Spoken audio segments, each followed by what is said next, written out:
only thing that stands between success and failure at the moment is chance.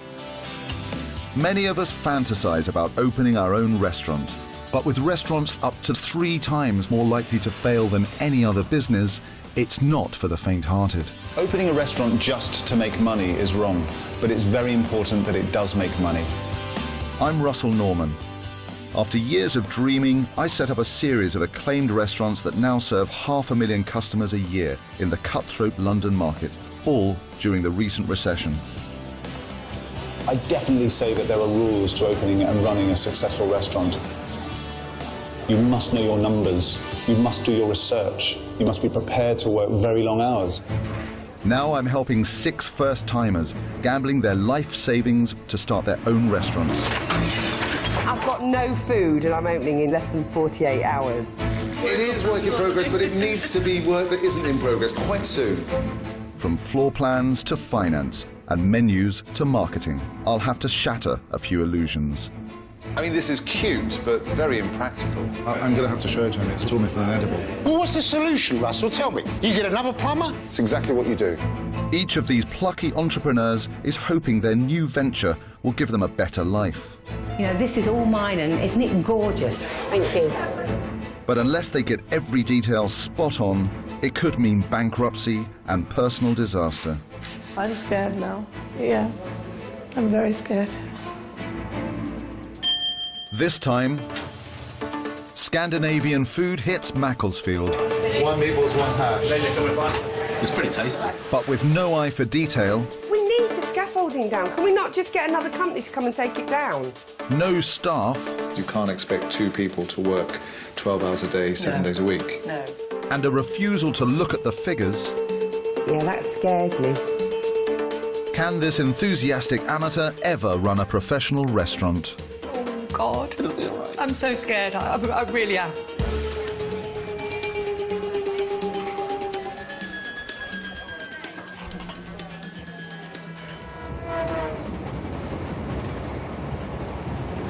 I'm heading north to Macclesfield to meet Debbie. Debbie has decided to ignore current food trends, and she's opening a Scandinavian restaurant. It's quite brave. It's quite a bold move, I think. But then again, I opened a Venetian wine bar in the back streets of Soho in London, and that worked. I'm not against risk, as long as it's calculated. We've been to Scandinavia, we've been to Stockholm a couple of times, went to Copenhagen last year. Yeah, Finland's not really part of Scandinavia, but not strictly, but it's... So I just thought, well, I love Scandinavia, love Scandinavian food, let's go down that route. That was your business plan? Yeah, that was it really, yeah, I'm going to do it. It's been Debbie's lifelong dream to open a restaurant, so when a property came up on this cobbled street of her hometown, she jumped at the chance. I turned 50 in March and I thought, right, I'm taking it and I'm going to open a restaurant. Ooh, there we go. If we don't do this, we could sit down and we could get old gracefully. Who wants to get old gracefully? I want to get old disgracefully, and this is going to be the way to do it. Debbie sold her online business, supposedly her nest egg for retirement, and borrowed from the bank to pursue her dream. This project means absolutely everything to me. I'm desperately, desperately excited. I can't wait. You know, this is all mine, and isn't it gorgeous? With no experience of the restaurant trade, she's gambling with her financial future. If this fails, the financial implications are that I don't think about it. And I'm really not thinking about it. I don't want to think about it because it is a lot of money. Now I've found what I feel I should be doing, that would be awful to fail. It really would. Even though we're coming out of recession, it's a tough time for independent restaurants. They've got to work harder than ever to lure cash-strapped customers away from the big chains. And on first impressions, it seems Macclesfield is no exception. I just noticed a delicatessen which seems to have closed down.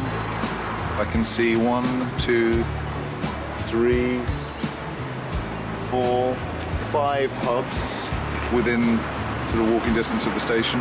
That's a little quiet. In fact, the town has lost 6 restaurants in the last year alone, 3 in Debbie's neighbourhood. I think it's just a really strong indication that it's by no means a sure thing opening a restaurant in this part of Macclesfield. But where others failed, Debbie is hoping her Scandinavian fare will be a winning formula. These days we dine out more than ever, spending on average more than £40,000 at restaurants in our lifetime. But we're not as adventurous as we'd like to think. 85% of that spend is on Indian, Chinese and Italian meals. Scandinavian food, with its meatballs, cured fish, rye bread and beetroot, accounts for less than 1%. It's just not very popular.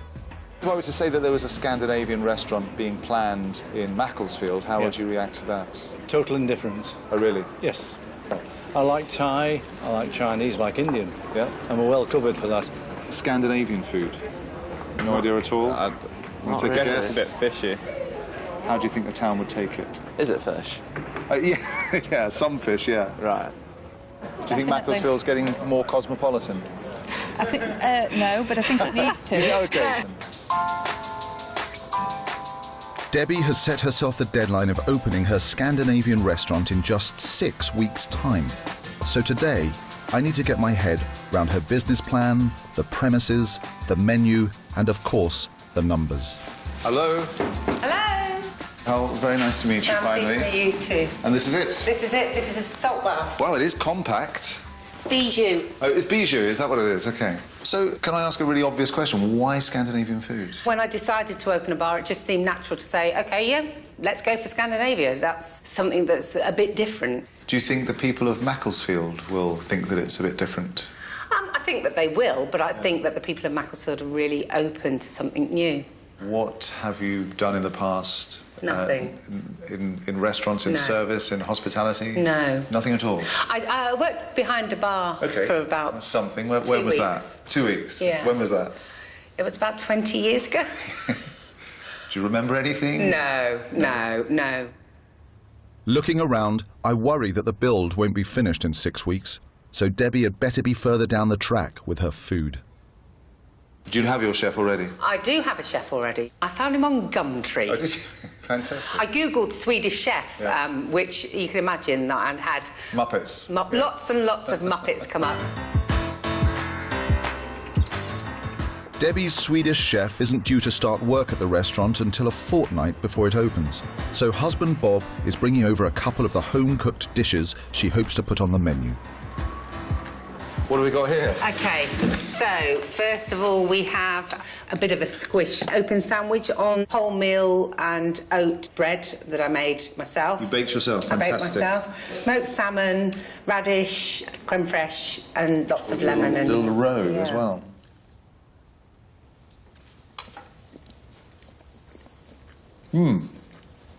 That's really tasty. And then we have the meatballs. I put cardamom in them. That's really distinctive, the cardamom flavour. Yeah, do you like it? I do. And what would that cost? Yeah, I haven't worked out my costs. Do you know what it costs you? No. Okay. I just keep thinking that, you know, once the floor's down and once something else, then I'll start. Once you're 2 or 3 days away from opening the restaurant, and I know that I can't the calculator do that. out. Yeah. I think we need to get the calculator out today. Right, OK. In terms of what's on the plate, everything that I tasted was good. The worrying thing was the fact that she hadn't even considered what she was going to be charging for those dishes. I don't think she even knew how much they cost her. Debbie needs to start thinking about questions of price and cost immediately. 6 weeks will whiz by, and unless she's got answers to the questions that I've been asking her, I don't think things are going to go particularly well. The cost of preparing every dish on the menu is just one of a range of figures that Debbie should have at her fingertips. In my experience, if a restaurant doesn't work on a spreadsheet, it doesn't work full stop. She needs to build her new venture on the solid foundations of carefully researched numbers. I always start with footfall. When I opened Polpo nearly 4 years ago, I spent a good half hour, 45 minutes on the street outside before we signed on the premises, just looking at the type of people and counting the numbers that came by. And when I got to about 1,000, I realised that was probably enough.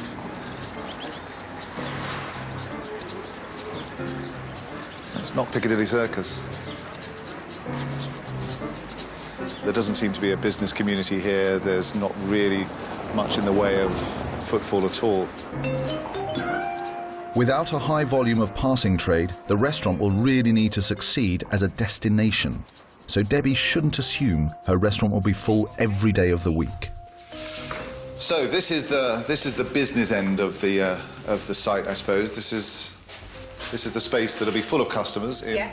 Next, I want to establish the total number of people Debbie thinks the restaurant will serve on a good day. I would estimate seating here for probably 40 people in total. With the bar stools as well, probably about 48. 48? Yeah. And how many other people will we see with you, Debbie? What do you mean? It would just be you on your own? I see myself doing everything, because it's small. My ratio of staff to customers is normally around 1 to 15. So for a space this size, I'd have 3 or maybe 4 members of staff looking after 50 people. Okay. I suppose the difference is that this is Macclesfield and you're in London. Yeah, but 50 seats is 50 seats wherever it is. Yeah. Extra staff will be a hefty additional cost Debbie hadn't bargained for. How many days a week are you planning to open, Debbie? 7. 7 days a week, lunch and dinner? Yeah. You can't expect 2 people to work 12 hours a day, 7 days a week. No. It might be illegal, actually. Yeah, okay. So you're looking at 4 rather than 2, and your assistant in the kitchen needs to be 2 rather than 1. Right. And your head chef needs some time off, I would have thought, so you need a pretty competent assistant for him as well. Right. In addition to that, I think it's really important that you have an idea of what the revenue will be in a typical week from this place. Have you had a chance to do that? No. You need to. You really do. In order simply to calculate what this, as a business, is going to generate. But God, I'm rubbish at that type of thing. It's so hard. Then you have to learn the lessons of every restaurant that never got to the state where it could open its door on the first day. And so many businesses fail before they get a chance to open. Right. And you owe it to yourself to make sure that you're not one of those businesses, because you've dreamt about this for such a long time. I've been avoiding all this. Oh, God. It's a head and sound moment.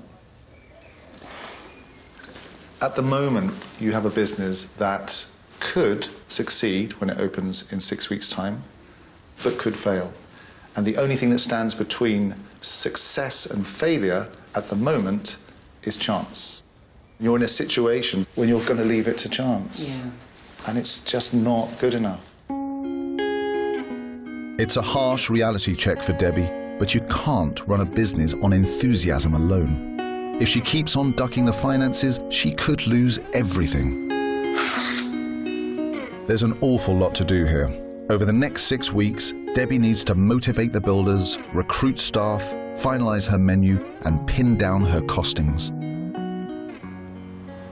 The thing that is most troubling is Debbie's attitude to the business. She thinks in broad brushstrokes rather than in detail. I don't see anything like the amount of thought that's required for a business like this to succeed. Oh, God. Come on now. Sorry. I'm not feeling quite as positive as I was before, actually. Russell's absolutely right. Opening a Scandinavian restaurant and muddling it and hoping that it would work out for the best is a high-risk strategy. I am being foolish and rushing in without doing the homework that I should have done because I wanted it so badly. All the things that stop you dreaming.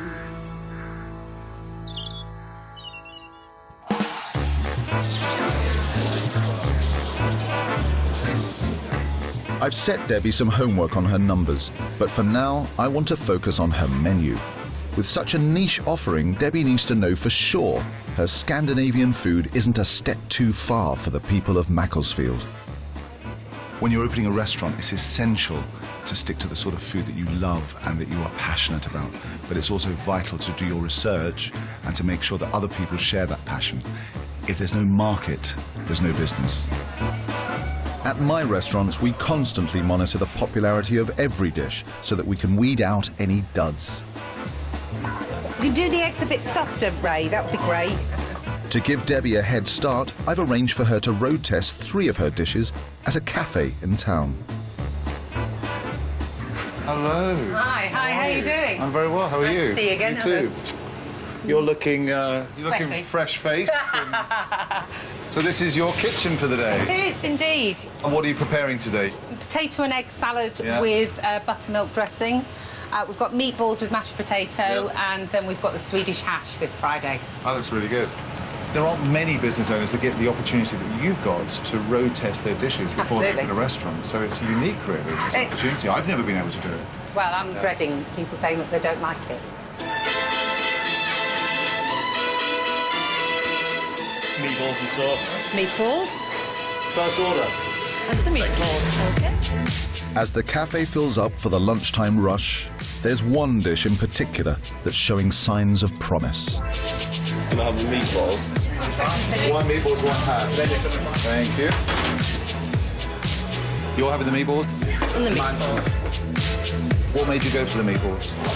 I would have had the salad, but it didn't sound very appealing. I think the road test is going really well. Everyone seems to be enjoying the food. Interestingly, just looking around the room, not a single salad has been sold this afternoon. We'll all be having egg and potato salad for dinner. Everything on Debbie's menu will have to pull its weight. The average restaurant throws out 21 tons of food waste a year, and that's profit in the bin. So your salad section is untouched? Untouched completely, which is quite sad, really. Yeah. Why do you think that was? It's a sunny day. Either the salad's not appealing enough, we've not had any vegetarians. It's funny, isn't it?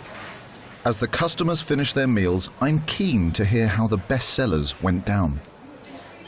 How was your hash? It was very nice. Simple, Oh, good. filling. Oh, good. A lot of meat there. Full of flavour, lots of meat, but I found it got a little dry after a while. Oh, really? Yeah. Jam on meatballs. Yeah. It's not the obvious choice I was discussing. It's actually really nice. Yeah. Really enjoyed it.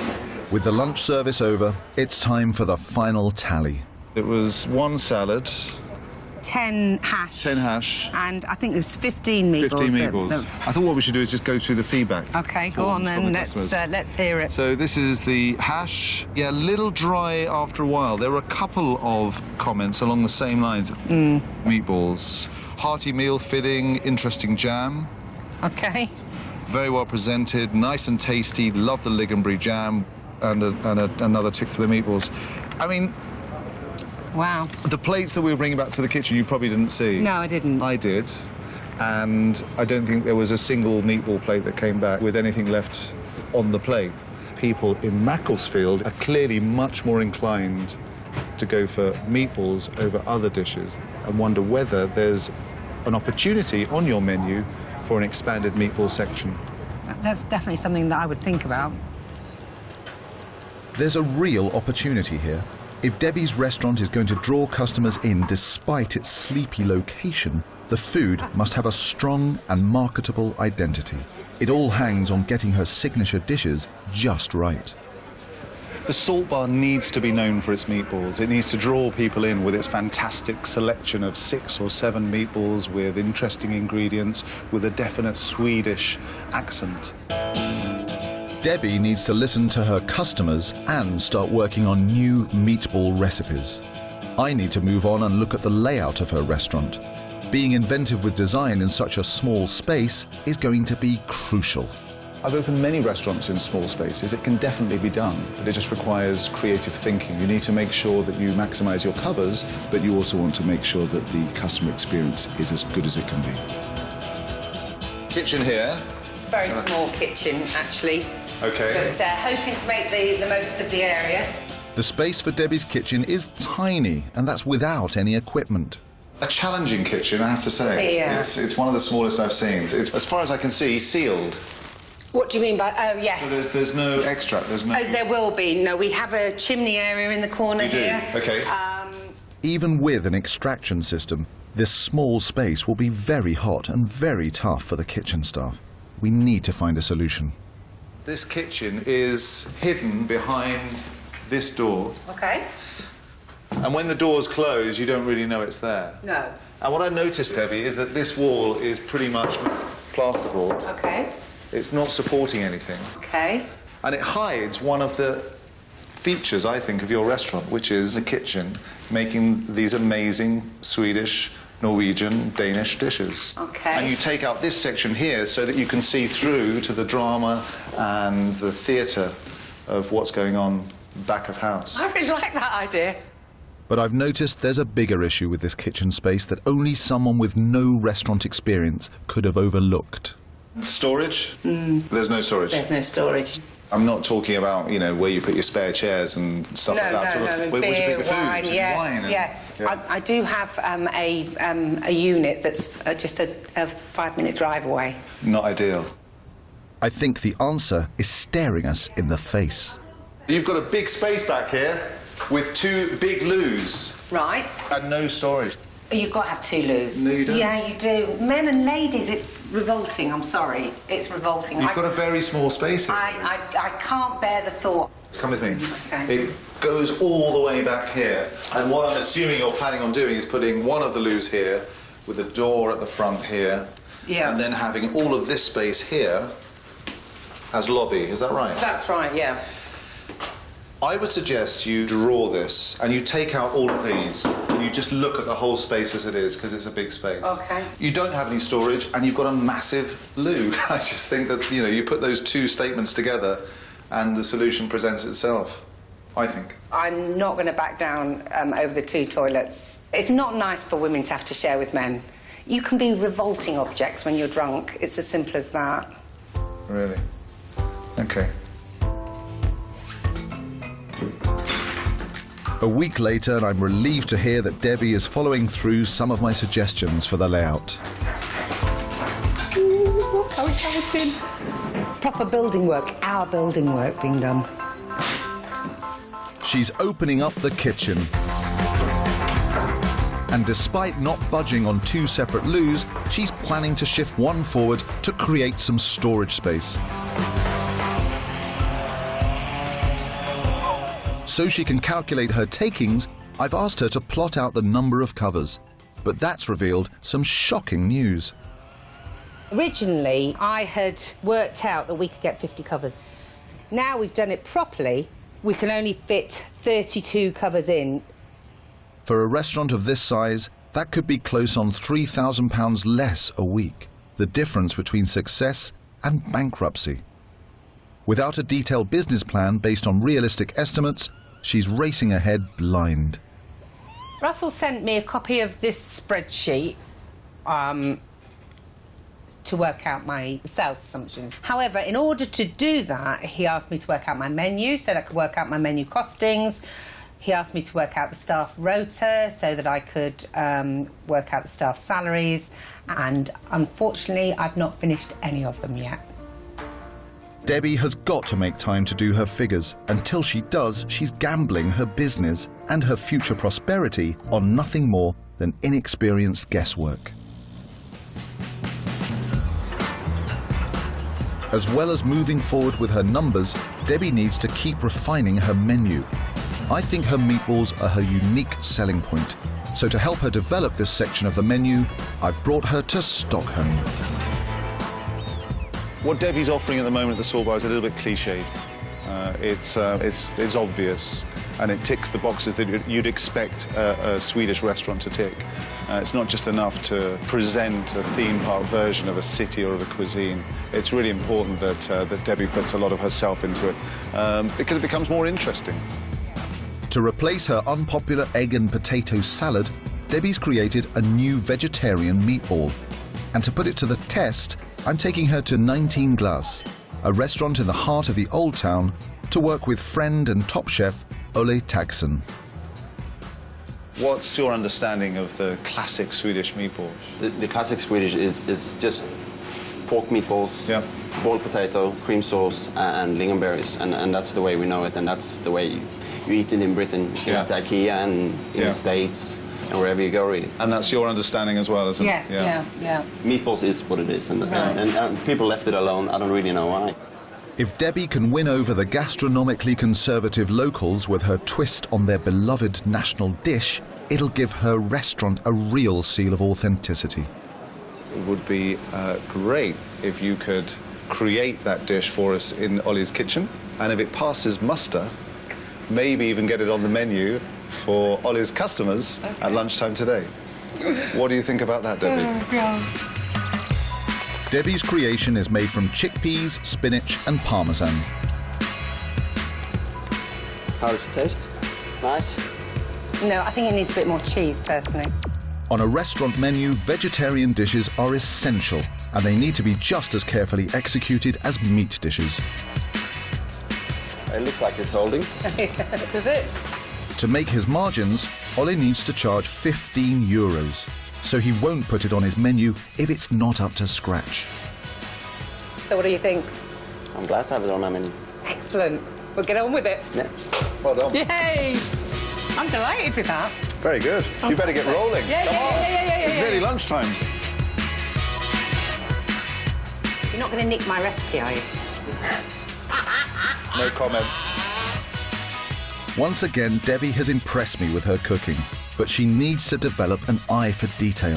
I have no idea. Right. Her presentation is far from perfect, and how a dish looks is very important. I would have just given it a little bit of height. You don't want it too structured and too deliberate. Yeah. I don't think it needs that much more than that, actually. Okay.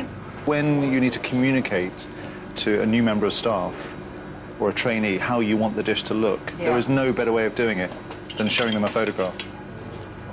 Take a photograph. Yeah. In your back pocket. Thank you.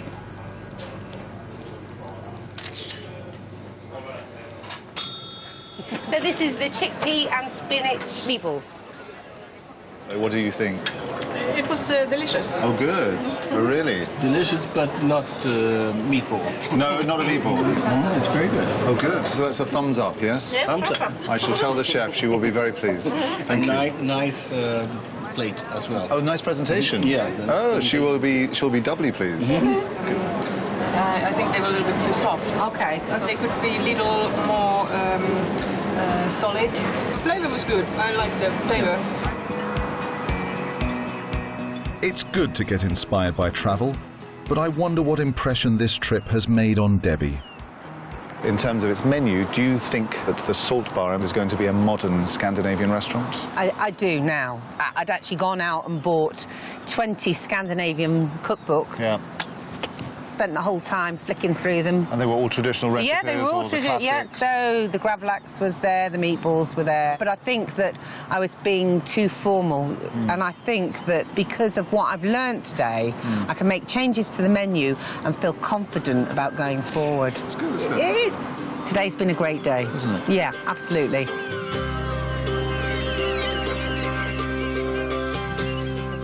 Back in Macclesfield, it's a month since I suggested the changes to Debbie's restaurant layout, and I want to see how things are shaping up. Come on in. Thank you. Wow. What a difference. This floor is fantastic. The newly opened up kitchen is beginning to make this space feel bigger. It's taking shape, isn't it, Debbie? It is. Slowly but surely. But there's still a lot left to finish. The kitchen needs to be installed, there's wiring and plumbing still to be done, and none of the furniture has been built. We're due to open 3 weeks on Friday, so... 3 weeks on Friday? Yeah. You won't be open 3 weeks on Friday, will you? Do you really believe that? Yeah, I do, yeah, You do? absolutely. So why have you got this date fixed in your mind as your opening date? Because financially, I've got to start trading. You know, I've got to start paying for everything from the beginning of August. There is one crucial bit of the restaurant that's yet to be built, and that's the bar. Drink sales should make up 40% of a restaurant's income. So ensuring the space encourages customers to drink could make all the difference to Debbie's bottom line. Before I opened my first restaurant, I spent a lot of time going around other people's bars and surreptitiously measuring the height between the floor and the bar surface, between the top of the stool and the bar top, also between the front of the bar and the edge of the bar surface to see how far my knees could go underneath. And I obsessed with getting those measurements right. because when I went into a badly designed bar, it really upset me. Right. So, you know, I could bore you stiff with, you know, with how my bars are always 109 centimetres high and how the stalls are always 75 centimetres. And well, rather than me do it, then why don't I just take your figures and use those? Because I would never have done that setting up a restaurant myself. I would never have trusted anybody else. It had to be me, and it had to be me sitting there thinking, this is right.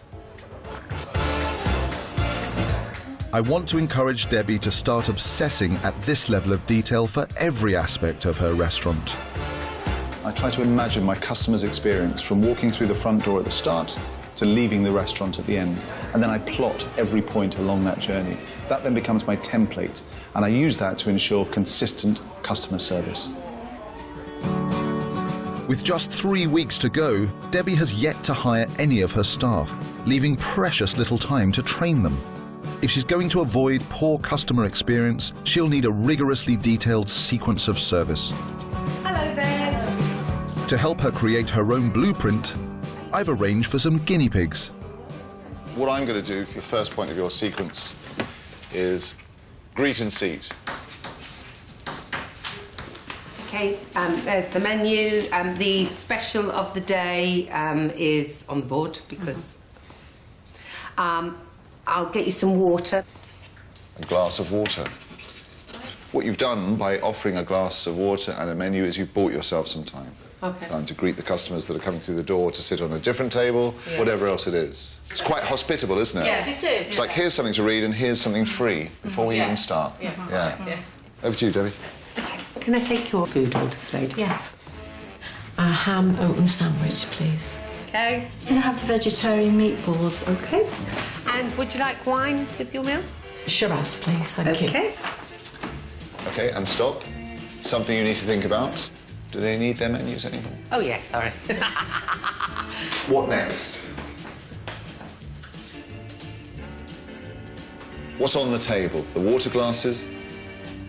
Cutlery. So what do we need to do? I've got cutlery for you. What, is it just in your hand? No, Where is it? absolutely not. Where is the cutlery? I don't, Debbie, where is the cutlery? I don't know where it is yet. Is it on a tray? It might be. Is it wrapped in a serviette? It might be. Cutlery, and I'm going to put it in capital letters because it's an important part of this sequence that you haven't decided upon yet. No. But you need to make a decision about this because you don't want your staff coming to you and saying, what do we do? And then you saying to your staff, I haven't decided yet. Could I have some English mustard, please? OK. English mustard? This is Scandinavian. It's turning into 40 Towers.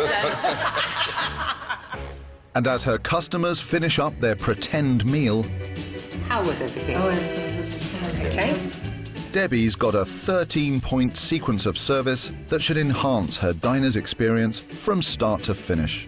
The nearer you get to the end of the sequence, the more it can become frayed because the waiter or whoever it is that's looking after the table thinks it's the home run. And it's at that point of the meal where, if things do go wrong, they're remembered. First impressions are important, but last impressions are pretty important too. So your staff need to understand that. And if they see people leaving, they should make an effort and say, thank you very much, even if it's across the room. Right. And give them, and this is very important, an opportunity to thank you too. Right. Because what it does is it just seals the whole experience. Right. It's evident to all of us that Debbie hasn't thought any of this through. Debbie, I feel a bit like Moses coming down from the mountains, handing you a tablet. This is your sequence of service. Over to you. Thank you. I'm glad that I gave her an opportunity to highlight those shortcomings, and I hope that she now takes that sequence that we chalked up on the board and makes use of it, because it will be essential to the smooth running of her restaurant. It's 2 weeks to opening, and Debbie's chef, Anders, has finally flown in from Sweden. Wholemeal bread, gravlax, creme fraiche, knackebrod with the smoked mackerel, and blinis with the beetroot salad and the egg. OK? She's worked on her menu, but she's not followed my advice, making meatballs the star of the show. You have 3 meatball dishes here. You've got the traditional with cardamom, chickpea, spinach, parmesan, veggie balls, and the lightly toasted sourdough topped with hot or cold meatballs, which sounds fantastic, I've got to say. We talked about having a meatball section. Yes. So where is it? You've got these 3 fantastic dishes, Yes. which are absorbed within the 8 main courses. But that's what they are, is their main courses. But it doesn't draw my eye to this unique aspect of the salt bar.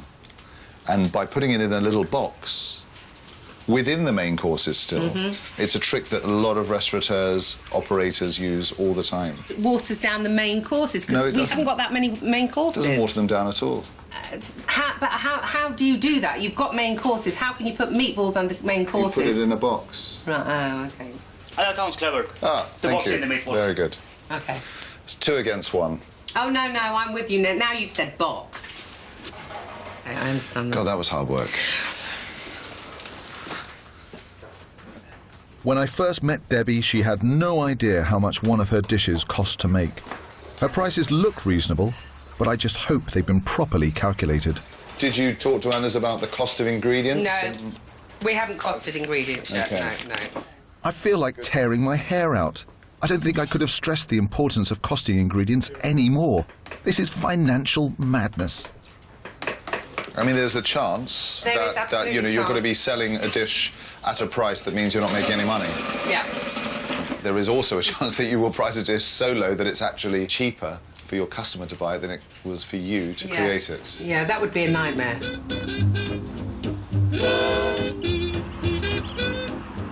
Debbie has also failed to do any proper marketing. Macclesfield is an affluent area, and there's plenty of people with disposable income living in the surrounding villages. Just the kind of customers she needs to attract. It's not enough for Debbie to rely on passing trade to fill her restaurant. She needs to reach out to people, and she needs to reach out to the right sort of people as well. So as part of a campaign to get the word out, I've asked her to prepare a few dishes for the ladies at a golf club just outside town.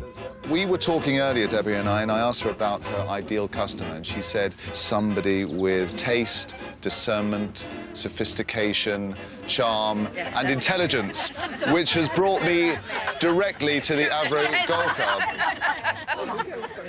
This is knackebrod, which is a crisp bread with a caviar Scandinavian cod roe, boiled egg with a beetroot salad, which is very typically Scandinavian. This is gravlax with a dill cream, and then this is smoked mackerel with creme fraiche. Very nice. Both of us particularly like the beetroot salad. Beetroot salad. Yes, we did. Yes. It's novel, and I hope it really takes off. In an area like this, you never know. We will definitely go just for drinks and nibbles. Ladies, I don't want to put you on the spot, but is this the sort of food that you're used to eating on a regular basis? No? Is this the sort of food that you would like to eat? Is this the sort of food? Very nice. Yes. That was pretty resounding. Is there room for them all on Saturday? This event is only the start. Debbie needs to think of other inventive ways of attracting interest in the salt bar. But as the clock ticks down to opening day, all Debbie's energy is focused on getting her restaurant finished on time. I'm rushing the builders. We need to open. I need to start making some money. I can't just keep spending it. I've got to actually start making it. Now, with just 4 days left to go, I'm back to check on the final preparations. I was expecting it to be a little bit further on, I've got to admit. There are plenty of builders, but no sign of any waiting staff. Are you up to speed on staff? Yes, yeah, we're fully staffed. Friday's a full day of training. Training on Friday, opening to the public on... Saturday. Evening? Day. Saturday during the 11. day. 11? Saturday morning? Mm-hmm. You're making your life difficult, aren't Well, you? I didn't think of that until I actually said we're opening at 11. 11? So it's too bad. We're doing it now. I'm so terrified. I feel sick. I feel physically sick. I'm sure that that's fear. Yeah. Yeah. Yeah. It'll be all right. Oh, God. It'll be all right. I'm so scared. I really am. Deep breaths. It's going to be all right. It's going to be all right. God, I hope so. I'm just terrified of making a fool of myself. Now's not the time to tell her I'm really worried. But Debbie is running out of cash and needs to get customers in. And that means opening in 3 days, come what may. We've got loads to do. Get all the mirrors on the wall, the pictures on the wall, the tables need putting together, the bar needs finishing. lights need putting up. I'm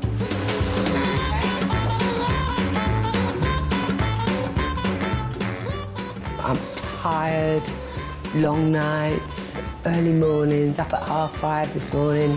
Still haven't ordered everything.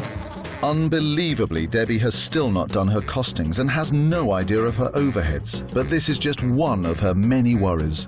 What about Saturday? Oh, God. I've got no food and I'm opening in less than 48 hours. Yeah, we need the scaffolding down. Can we not just get another company to come and take it down? That bloody builder. And as the deliveries start to come in, her newly created storeroom proves vital. If we hadn't got this store, oh my God, what would we have done? It's a good job Russell suggested we have this. You know, like when we're taking plates off tables. Well, we'll normally pop them on there or... I'm delighted she's now got a full team of 9 staff, but that's 8 more than she originally planned, and a shocking hike to her wage bill of at least £1,500 a week. I keep my staff costs to 25% of income. If Debbie's are any higher than that, she'll be in trouble. But without a business plan, she has no idea where she stands. If she's offering her coat up, just say, can I take your coat? She's taken my advice by drilling her staff in the sequence of service, That's how it's going to be set up. which will be essential to the smooth running of her restaurant come opening night. Yes, the food's got to be good, but customer service is most important. And she's beginning to share my obsession with detail. That gap's too big at the bottom. I'm not happy with it being so high. I would like it similar to this. Do whatever she wants, as long as I get a brew. That's better, isn't it? Oh, that's much better. But with almost no time for thorough marketing, she's left wondering, as she works late into the night, if any customers will turn up for her opening day. I don't know. I don't know what to expect, to be honest with you. I'm starting to panic. We'll do as well as we can.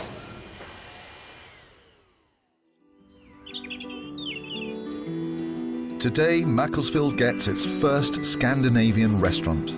Since I first met Debbie 6 weeks ago, she's worked day and night to ensure that she opens on time, but she's rushed headlong into this. It's too complicated. Are the kitchen and staff up to speed? And will she make any money? Well, it's opening day for the Salt Bar, and for her own reasons, Debbie decided to open at 11 a.m. on her first day. It's exactly 11 o'clock now. How are you? Good, thanks. So, this is it? Yes, this is it. What do you think, Bob? It looks great, huh? It looked just amazing. I got her to stand just in the kitchen doorway last night. She was having a bit of a sob. And I said, you're sobbing. I said, but just turn around now and look at what you've produced.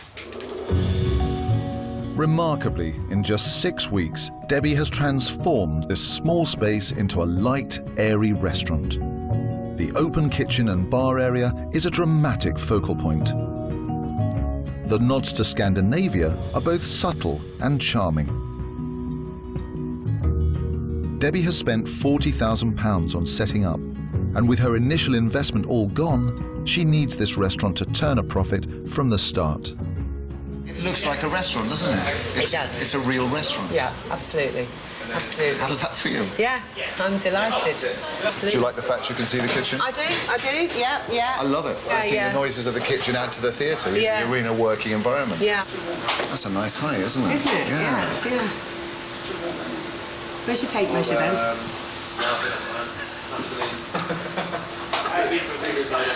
I think you've got a really great bar here and a really lovely restaurant space behind us. Just needs to be full of people, doesn't it? It does. Had a few panics this morning. What have been the panics? We've only just printed the menus. You've only just printed the menus? We were still pricing up drinks at about 11 o'clock last night. OK. A bit disorganised. And I'm relieved to see that she's highlighted her signature meatball dishes by framing them in a box. I think it really sort of lifts out your house specialities. But there are only 2 of them. Yeah, actually. And then I spotted one up here. Yeah, that's because I did it so last minute.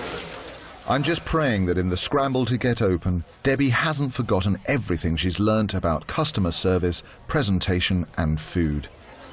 Today is very important for Debbie because it will give her a snapshot, a shaky one, but a snapshot nonetheless of how her restaurant operates. So far this has just been one big theory, and today is about seeing whether the sum of the individual parts makes up to something that can be described as a restaurant. OK, do you want to take a seat here? As the first customers enter the Salt Bar, Debbie's sequence of service is put to the test. That's quite impressive. These guys came in maybe 12, 15 minutes ago. They've just ordered main courses and they're on the table already. It's a good sign.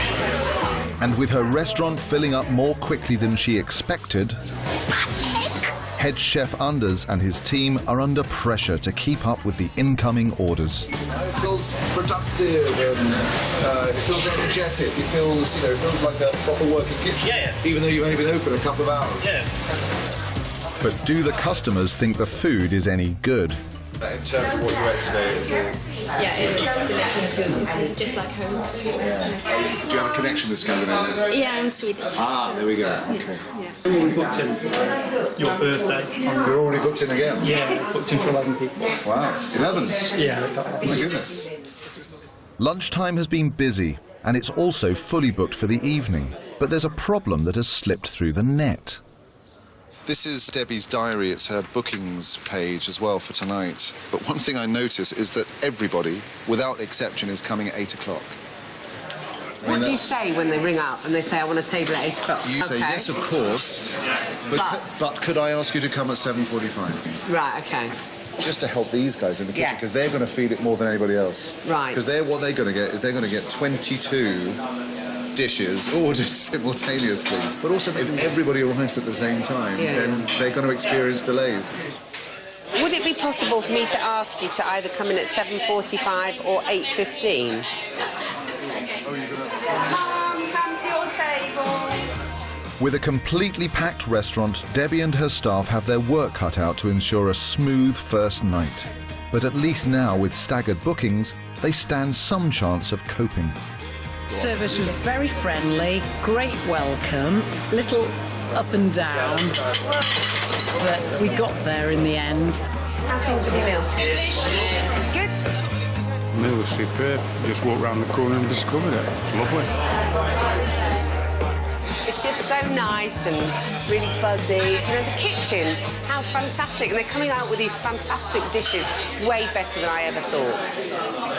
There's a really good sound in this restaurant. Yes, there is, And what it is the sound of people enjoying themselves. Yeah. And you created it all. Yeah. Well done, Debbie. Thank you. Here we are, such a short amount of time down the line, and I've got this thing running.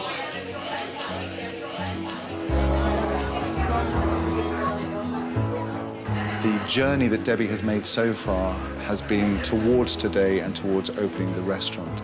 But the real journey starts today and carries on into the future, and that is the journey of the restaurant as a business. Over the next 2 months, I'm going to be keeping an eye on Debbie. She's had an encouraging opening night, but until she works out her figures, there's no way of knowing if it's a success. See you tomorrow. Good job. Good work. See you later. Oh, God, I can't believe we've got to do this at the end of the night. Isn't this what it's all about?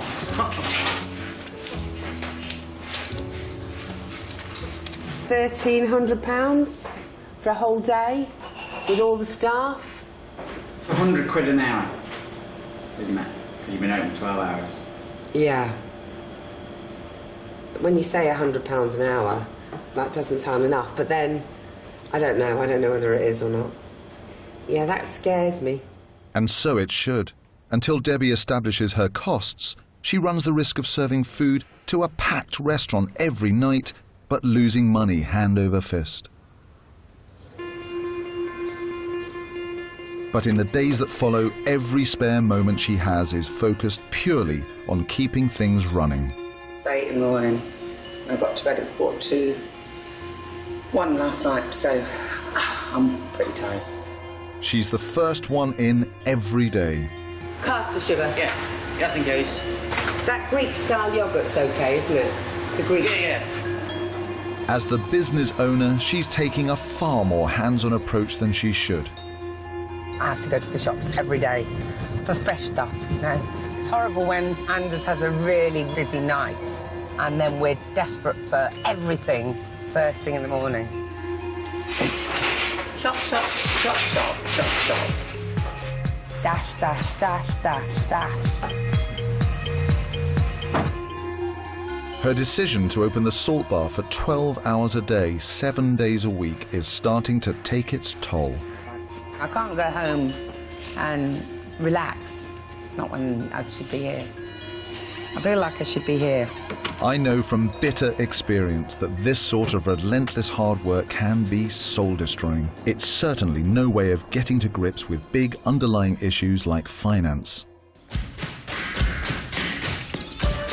12 days after the salt bar opened, I'm back to experience the restaurant as a customer and to see how Debbie is coping with the pressure. How many is it for? It's just for one. Just for one. And the name? It's Russell Norman. Okay. Is that Debbie? It is. Hi, Debbie. I'll be there in about 10 or 15 minutes. Is that all right? Okay, well, I'll reserve a table for you, sir. Thank you. Okay, bye. See you. Bye-bye. I'm quite hungry. Opening night was packed, but I'm keen to see how things are on a regular Thursday lunchtime. That was apple, not rhubarb. There's a nice atmosphere, interesting mix of people. They've got a specials board now, I'm pleased to see. But yeah, the general first impression is very good. It feels great. Mr. Norman? Oh, look at this. So that's your duck and your prawn scarvin. Enjoy your meal. Thanks very much, Debbie. It's a really pretty plate of food. I think if all the food going out in this restaurant looks like this, then the customers will be very happy indeed. There we go. Drinks are on the other side. Running a restaurant means that you have to be all smiles for your customers. Thank you very much. But I know it can be tough putting on a brave face. When I opened my first restaurant, I worked 16, 17, sometimes 18 hours a day, 6 days a week, had Sundays off, but pretty much for 6 months, I lost about a stone. It was really tough. Are you finding it tough?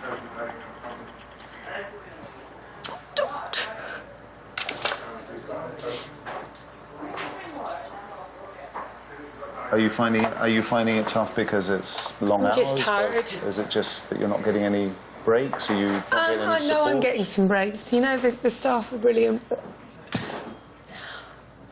I'm going to bed at half 12, 1 o'clock in the morning, and I'm still waking up at 7. I'm having to go to the blooming cash and carry every day. It's, you know, it takes up a huge chunk of your time. I'm being told at 10 o'clock at night, this is what we need. We need it for tomorrow. So, you know, I need to go to the cash and carry, but then I have to go maybe to the supermarket because I can't get everything at cash and carry either. Why aren't you using your suppliers? You need to give them 24 hours notice. I think it's very important to stop that reactive buying that you're talking about sooner rather than later and say, this is the problem, Anders. I need you to help me fix it.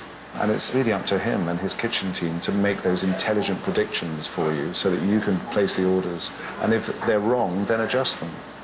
But to do what you're doing at the moment, which is, as you described, reacting to those shortcomings in the kitchen, is just not healthy. No. You know, not healthy in so many ways, including your own health. It's really difficult for Debbie, and I really feel for her. And I think she's only just starting to realise that it's exhausting and it's difficult owning and running your own restaurant. Debbie's reactive buying is taking up time and costing her money, and she still has no idea if her business is financially viable. Enough is enough now. She must tackle those figures head on or risk losing everything she's worked for. 2 months after the salt bar's opening, And I'm back for a final visit. Are you enjoying your restaurant a bit more these days, Debbie? Because I think there was an element last time when, you know, it was almost like you'd created a monster that it was, you know, that was controlling you rather than you having control over it. How do you feel now? I feel good, but I have never known so much money come in and go out in all my life. But there's really only one thing on my mind. Has Debbie knuckled down and done her figures, or is she still flying by the seat of her pants? The question is, are you in profit, Debbie? We are. You are? We are. For the month of September, we have a profit on paper of 2,800. That's fantastic. Yeah. Debbie has now established that food, staff and other overheads come in at £2,200 per week. And she's worked out what she needs to take to allow her to pay off her original investment. I know now we need to take at least 5,000 a week to keep that in line. Your initial setup costs, I think, were about £40,000, weren't they? Yeah, about that, yeah. You know, you could feasibly be paying off the entire setup costs for the salt bar in 14, 15 months' time, which is phenomenal. That would be great. Yeah, absolutely. You know, there are many businesses that spend 10, 20 years and still don't achieve that. So please reassure me that you're not going to put this to one side and think, everything's fine and, you know, the business is fine and then just carry on. No. I've put too much in this to ignore the figures now. We know it's about the figures. Finally, Debbie has worked her figures out. She actually knows how much profit she needs to be making to ensure her restaurant is a success. And since opening night, she's had great reviews and been fully booked every Friday and Saturday night. Do you ever think about how you started and where you are now? On a Friday or Saturday night when we're full and the music's loud, but you can't hear the music because of the roar of the conversation, and it makes me feel wonderful, actually, that I've created this place where people are very, very obviously having a really, really good time. It's quite an achievement. I've got a little present for you. OK. Which I'd like you to keep and use from time to time, because I think you need to take a more measured approach to life. You are such a nerd. This is, I hope, something that will help you achieve that. Well, it's very, very beautiful. My own little tape measure. And I want you to use it. It will always be 109 centimetres high. Thank you very much. 74 centimetres high. Very good. They're ingrained on my memory. Ah. I'm very proud. Oh, thank you. Well done. Oh, thank you. Oh. What really distinguishes this restaurant is Debbie's clarity of vision. She had an idea, she saw it through, and here it is, the salt bar. It feels like it's been here for a very long time, and I think that it's going to be here for many more years to come. What would you like to drink? Russell has had a huge impact on the way that the salt bar is now. We would have been doing things the difficult way, whereas here now, I think we're running as it should be. To somebody who wants to set up their own restaurant, I would say, do it, but go and get Russell Norman to give you a hand at the same time.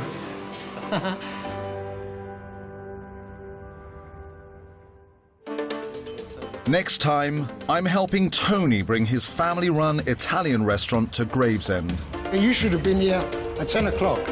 But this controlling patriarch Stop! He doesn't ever listen. struggles to take advice from anyone. What you're doing now is you're bulldozing me with my way. With building delays, staffing problems and no food, That's not even a menu. will this restaurant ever open? If Russell came down today, he'd have a heart attack. Stay right where you are. Explosive drama, Line of Duty, the hotly anticipated new series up next on BBC Two.